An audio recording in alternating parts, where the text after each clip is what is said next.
वो संविधान देश के अंतिम छोर में रहने वाले व्यक्ति का भी ध्यान रखती है। 370 हटाने के बाद इतना बड़ा अमली जामा लगाया, वहाँ के नेट काट दिए, वहाँ की जनता को जो इतनी फोर्स लगाने के बावजूद में ये ऐसे कह दिया कि वहाँ राम राज है। शर्मा के मामले में देखिए, इन्होंने एक्शन लिया, न जात देखती है, वहाँ तो जो मरेगा उसके सामने जो आएगा वो मरेगा। एक हिंदू, मैंने बोला तो है कि एक हिंदू तो छोड़िए, एक परिंदा भी किसी भी देश से, मतलब किसी भी राज्य से पलायन नहीं करेगा। और जो हमारे हिंदू भाई हैं उन्हें वहाँ जाकर सपोर्ट करना चाहिए। जिसका कोई भी मतलब सबूत ना होगा तो सीधा सा एक मुद्दा है कि ठाके आतंकवाद के ऊपर फेंक दो।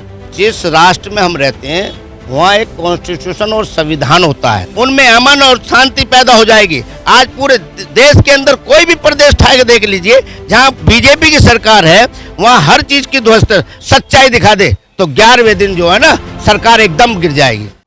नमस्कार दोस्तों, मैं हूं जितेंद्र गौतम और आप देख रहे हैं DNP इंडिया। जिस तरह से लगातार कश्मीर में हिंदुओं के पलायन को लेकर राजनीति होती रही है, ठीक उसी प्रकार से आज तक हिंदुओं का पलायन जो है रुका नहीं है। कुछ ऐसी ही तस्वीरें बार बार कश्मीर से सामने आती हैं। ऐसे में गाज़ियाबाद के लोगों का क्या सोचना है, इन तमाम चीज़ों को जानने के लिए हम पहुँचे हैं। कुछ लोग हमारे साथ मौजूद हैं, इनसे बातचीत कर लेते हैं, क्योंकि दिल्ली NCR के नज़रिए से हिंदुओं के पलायन को देखना भी ज़रूरी है। जी, शुरुआत आपसे करते हैं। ये बताइए, हिंदुओं के पलायन को लेकर अगर बात की जाए, चाहे कांग्रेस सरकार रही हो, चाहे वहाँ की लोकल सरकार वहाँ पर रही हो, या फिर बीजेपी जो मौजूदा में है, कोई भी सरकार जो है वहाँ पर हिंदुओं के पलायन को नहीं रोक पा रही है। क्या कहेंगे इस पर? इस बात का फेलियर कोई भी सरकार है, और पूरे भारत में हमारा जो संविधान है वो संविधान देश के अंतिम छोर में रहने वाले व्यक्ति का भी ध्यान रखती है। और दबे कुचले, शोषित, वंचित, गरीब आदमी जितने से दबे होते हैं, उनको सरकार का काम होता है संविधान के तहत उनकी रक्षा करना। और जिस प्रदेश से कोई भी पलायन हो रहा है, चाहे SC है, ST है, मुस्लिम है, माइनॉरिटी है, कोई भी XYZ कोई भी आदमी पलायन हो रहा, तो जो सत्ता का फेलियर माना जाता है। जिस तरीके से कश्मीर में वर्तमान मौजूद सरकार ने 370 और नकली नोट को जो है और इसलिए बंद किया माननीय प्रधानमंत्री जी ने कि एक तो आतंकवाद, दूसरा नकली नोट, तीसरा काला धन। अभी RBI का डाटा आया है कि 500 के नोट और 2000 के नोट, 500 के नोट तो 102% है, और 200 के नोट जो हैं, 2000 का जो नोट है वो 52-54% है। इसी प्रकार अभी जो इन्होंने वादे किए, आतंकवाद तो रोका नहीं है वहाँ कश्मीर में। 370 हटाने के बाद इतना बड़ा अमली जामा लगाया, वहाँ के नेट काट दिए, वहाँ की जनता को जो इतनी फोर्स लगाने के बावजूद में ये ऐसे कह दिया कि वहाँ राम राज है। लेकिन अब भी हिंदू पलायन कर रहा है, तो इसका मतलब जो है वहाँ आतंकवाद है। और आतंकवाद किसी धर्म, जाति, क्षेत्र, मजहब का नहीं होता। और वहाँ जो लोग हो रहे हैं वहाँ मरने वाले तो सभी हैं, कि बैकवर्ड भी मर रहा, हिंदू भी मर रहा, दलित भी मर रहा, मुस्लिम भी मर रहा। लेकिन ये एजेंडे के तौर पर जो है इस तरीके से दिखाया जा रहा कि पूरा का पूरा ये जो सत्ता बैठी है ना, ये 24 के 24 घंटे ये सत्ता को नहीं देख रहे, ये जो है अपनी पार्टी को देखते हैं। और पार्टी में इस तरीके से देखते हैं कि ध्रुवीकरण किया जाए पूरे हिंदू। अभी नूपुर के शर्मा के मामले में देखिए, इन्होंने एक्शन लिया, लेकिन सरकार अभी तक उसको गिरफ्तार नहीं कर पाई है। पूरे देश के अंदर हिंदू और मुसलमान, हिंदू और मुसलमान, हिंदू और मुसलमान, और वहाँ से पलायन का भी हिसाब जो है वो हिंदू और मुसलमान के आधार पर, जबकि वहाँ मुस्लिम भी मर रहा है। मैं आतंकवाद का फेवर नहीं लेता, वहाँ मुस्लिम भी मर रहा है, वहाँ हिंदू भी मर रहा है, वहाँ समस्त सिख भी मर रहा है। आपका कहने का मतलब है कि गोली जो है देखकर, बिल्कुल बिल्कुल, गोली जो है देख कर मजहब नहीं देखती है, न जात देखती है, वहाँ तो जो मरेगा उसके सामने जो आएगा वो मरेगा। वहाँ आतंकवाद की वजह से जो है पलायन हो रहा, न कि वहाँ के समुदाय के रहने वाले से। वहाँ के रहने वाले समुदाय से आप जो प्लान कर रहे हैं, वहाँ आप उनसे व्यू भी ले सकते हैं कि आप आतंकवाद की वजह से हैं या मुसलमानों की प्रताड़ना की वजह से हैं। लेकिन वो ये नहीं कहेंगे हम मुसलमानों की प्रताड़ना की वजह से। लेकिन माहौल बनाया जा रहा है, पलायन हो रहा, पलायन हो रहा। पूरे देश के अंदर आग लगाई जा रही है हिंदू मुसलमान को एक बार करने के लिए। अभी एक बात सुनो, प्रयागराज में जो है अभी जावेद नाम का इन्होंने बंद किया है, वो लड़की एक उनकी लड़की जो जेएनयू में पढ़ती है, एनआरसी पे उसने प्रदर्शन किया है, जबकि मैं जो जुर्मकार हूँ तो मेरे पर कार्रवाई होनी चाहिए। वो मकान उसकी घरवाली के नाम है, उसके मैके ने दिया, नाना ने दिया, उसका तहस नहस बुलडोजर कर दिया, घर बना दिया, जो कानून के दायरे में बिल्कुल गलत है। देखिए हमारे देश में एक न्यायालय प्रक्रिया है। आपका कहने का मतलब है कि बीजेपी जो है हिंदू मुस्लिम की राजनीति कर रही है ना।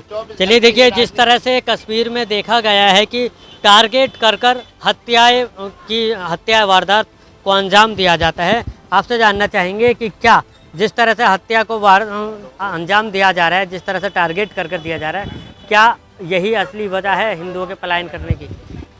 सर मेरा मानना जो है कि हमारे हिंदुस्तान में इस टाइम हमारे माननीय प्रधानमंत्री जी हैं नरेंद्र कुमार मोदी, तो उनकी सरकार है और कश्मीर भी हिंदुस्तान का ही एक हिस्सा है।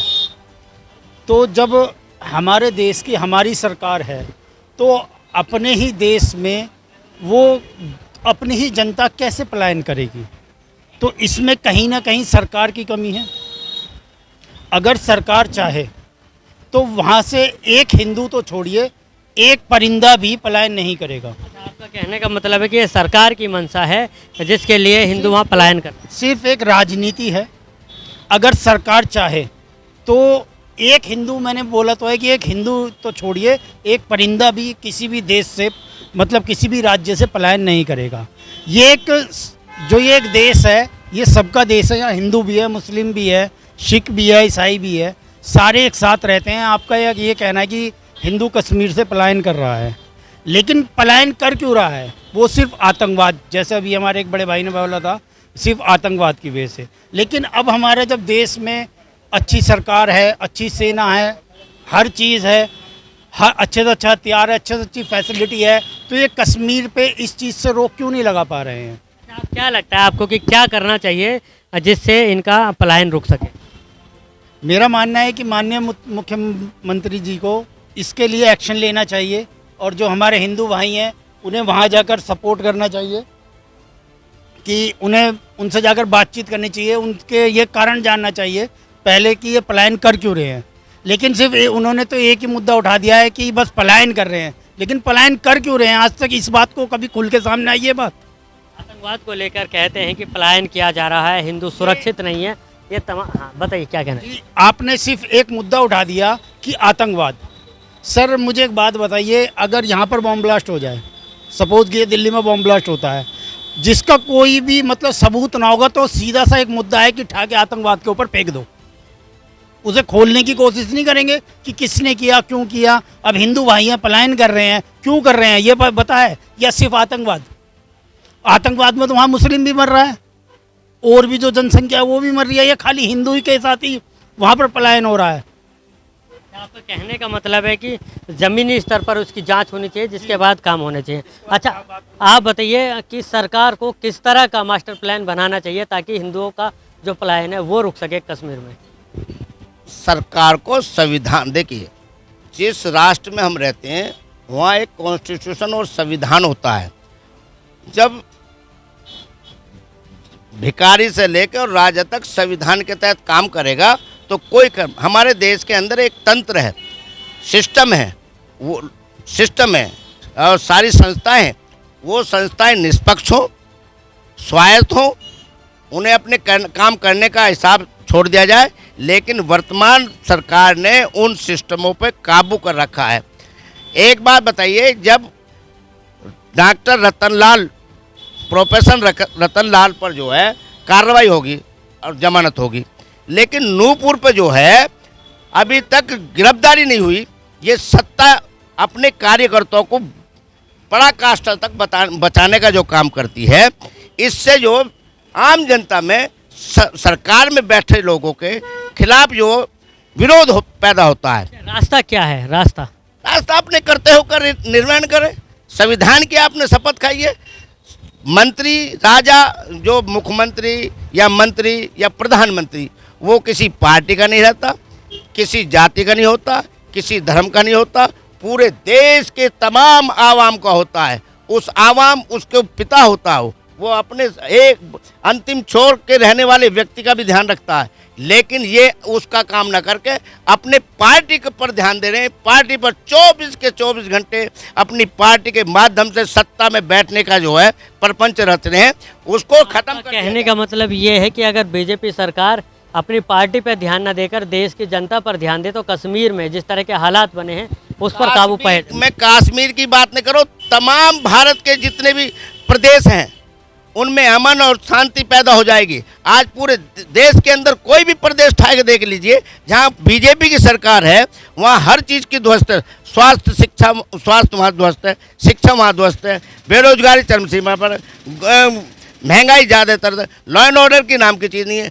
4 गुंडे भगवा पहनकर जो है कुतुब मीनार पर खड़े हो जाएंगे और सवेर से लेकर शाम तक पूरी मीडिया उसे दिखाते रहेगी। लाखों आदमी बेरोजगार पेट के लिए लड़ाई लड़ रहा, लेकिन एक भी मीडिया बड़ी जो उन्हें नहीं दिखाती। ये सिर्फ एजेंडे के रूप में बड़ी जो मीडिया है उसके एजेंडे के रूप में लोकतंत्र की हत्या कर रही है। सरकार और मीडिया जो है एक का काम क्या है? सरकार और मीडिया का काम है, सरकार जो है जन कल्याण का काम करती है और मीडिया उसका दर्पण का काम करती है। आज मैं दावे के साथ कहता हूं, यदि बड़ी मीडिया 10 दिन सच्चाई दिखा दे तो 11वें दिन जो है ना सरकार एकदम गिर जाएगी। तो देखिए, कुल मिलाकर कहा जा सकता है कि कश्मीर का जो मुद्दा है, जिस तरह के हालात हैं वो अभी रुकने वाला नहीं है। अब ऐसे में देखना ये होगा कि इस बार केंद्र शासित सरकार का क्या एक्शन प्लान होता है जिससे कश्मीर में हिंदुओं का पलायन रुक सकेगा। गाजियाबाद से मैं जितेंद्र गौतम, DNP इंडिया।